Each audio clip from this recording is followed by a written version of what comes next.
మా డాడీ బోటి తెచ్చిండు. ఇది కూడా నా కోసం. ఈ వీడియో నాన్ వెజ్ లవర్స్ మాత్రమే కనెక్ట్ అవుతుంది. పత్యం ఉండడం ఇంత కష్టమా? మై గాడ్, అసలు ముచ్చట ఏంటంటే నేను పత్యం ఉంటున్నాను అనమాట. అందులో చికెన్, ఫిష్, ఎగ్స్ ఇవేం తినొద్దు అనమాట. ఇవి అసలే మనకు పానం. ఇది తెలిసినప్పటి నుంచి చుట్టాలు వస్తున్నారు అర్థమైతలేదు మా ఇంటికి, లేకపోతే చుట్టాలు వస్తారు అనేసి ముందు నుంచే నాకు పత్యం ఉండాలని రాసి పెట్టుందో నాకు అర్థమైతలేదు.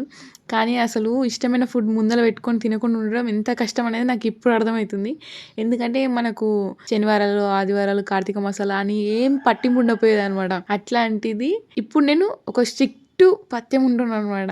వాళ్ళ కోసం మేము చికెన్ చేస్తున్నాం కానీ నేను తినలేకపోతున్నాను. నా బాధ కాదు, మా చెల్లెలు ఇంకా ఓవర్ యాక్షన్ మధ్యలో తీసుకో అని నన్ను మెల్ట్ చేయడానికి ట్రై చేసింది. కానీ నేను పత్యం ఖచ్చితంగా ఉండాలనేసి ఉంటున్నాను. ఎందుకో నిన్న జస్ట్ నార్మల్గా నేను నైట్ 11కి అనుకుంటా డాడీ నాకు ఎందుకో బోటి తినాలనిపిస్తుంది అని చెప్పిన. జస్ట్ నేను నార్మల్గానే చెప్పిన.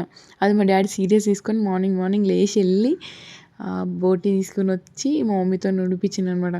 నేను మార్నింగ్ లేచేసరికి బోటి, నేను అసలు ఫుల్ ఖుషి అయినా. ఇంకా మార్నింగ్ టిఫిన్ కూడా నేను బోటి చేస్తున్నా. ఈ మెమొరీ కోసమే ఈ వీడియో తీసి అప్లోడ్ చేస్తున్నా. అంతే, చిన్న చిన్న ఆనందాలు చాలు చిన్ని లైఫ్కి. That's it for today.